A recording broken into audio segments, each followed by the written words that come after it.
உங்கள் எல்லாருக்கும் நான் ஒரு விஷயம் சொல்ல போகிறேன், யூஸ்ஃபுல்லான விஷயம். நீங்கள் ஒரு தொழில் செய்கிறீங்க, இல்லை ஒரு வேலை செய்கிறீங்கன்னா அதை நேசித்து பண்ணணும். நேசித்து பண்ணாமல் அதை எவ்வளோதான் நீங்கள் பர்ஃபெக்டாக பண்ணாலும் அதில் முன்னுக்கு வர முடியாது. அந்த தொழிலை உண்மையாக ஒரு கடவுளாக நேசிக்கணும். ஒரு உண்மையான ஸ்டோரி சொல்கிறேன். ஒரு ஊரில் 2 பேர் இருந்தானுங்க. அந்த 2 பேரில் ஒருத்தன் வடக்கடை போட்டிருக்காங்க 2 பேருமே. 2 பேரில் ஒருத்தன் அந்த தொழிலை பக்தியோடு தொட்டு கும்பிட்டு, ஆனால் அந்த தொழிலுக்கான எந்த ஒரு ஒரு நியாயம் பார்க்கல. அந்த எண்ணெயை மறுநாள் மாற்றணும், அதை கீழே ஊற்றிடணும், அடுத்தவங்களுக்கு அது பாதிக்கும், அந்த மாதிரிலாம் அவன் நினச்சி கூட பார்த்ததில்ல. ஒவ்வொரு நாளும் அந்த கசடான எண்ணெயை அடுத்த நாளில் கலந்தான்.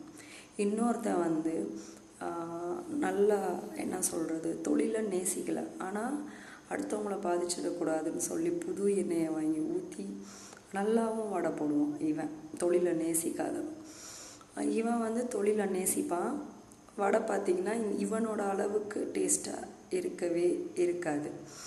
அவனை மாதிரி வடை போடவே முடியாது, ஆனால் அவன் அந்த தொழிலை நேசிக்கலை, சாப்பாடு போடுறான். ஆனால் இவனுக்கு வடை இவன் அளவுக்கு இல்லைனாலும் வடை அவ்வளோ டேஸ்ட்டாக இல்லை, ஆனால் தொழிலை நேசிக்கிறான். இப்போ இதில் என்ன பார்த்தீங்கன்னா, இந்த தொழிலை நேசித்தவன் முன்னுக்கு வந்துட்டான். இந்த தொழிலை நேசிக்காதவன் அட்ரஸே இல்லாமல் அவனுக்குன்னு ஒரு தொழில் ஒரு எதுவுமே இல்லாமல் ஆயிட்டான். இந்த உண்மையான ஸ்டோரியை நான் உங்களுக்கு சொல்லணும். இதில் இந்த வடை நல்லா போட்டும் தொழிலை நேசிக்காதவன் யார் தெரியுமா? எங்கள் அப்பா. தொழிலை நேசித்தவன் எங்கள் மாமா, தாய் மாமா. அவன் இப்போது நல்லா இருக்கான், ஆனால் இன்னும் வடக்கடை போட்டுகிட்டே இருக்கான். அவன் நினச்சிருந்தா அடுத்தடுத்த ஸ்டெப் போயிருக்கலாம், ஆனால் அதோட லிமிட்டாக முடிச்சுக்கிட்டான். பெரிய வீடு கட்டி எனக்கே 37 ஆகுது, 37 இயர்ஸ். அதுக்கு முன்னாடி அப்போது 40 வருஷமாக வடை தட்டி போட்டுகிட்டே இருக்கான். அந்த தொழிலை இன்னமும் நேசிக்கிறான். அவன் வளர்ந்துட்டே இருக்கான். ஆனால் நேசிக்காத எங்கள் அப்பா அதை பர்ஃபெக்டாக பண்ணியும் தோத்துட்டார். அவருக்குன்னு ஒரு அடையாளமே கிடையாது.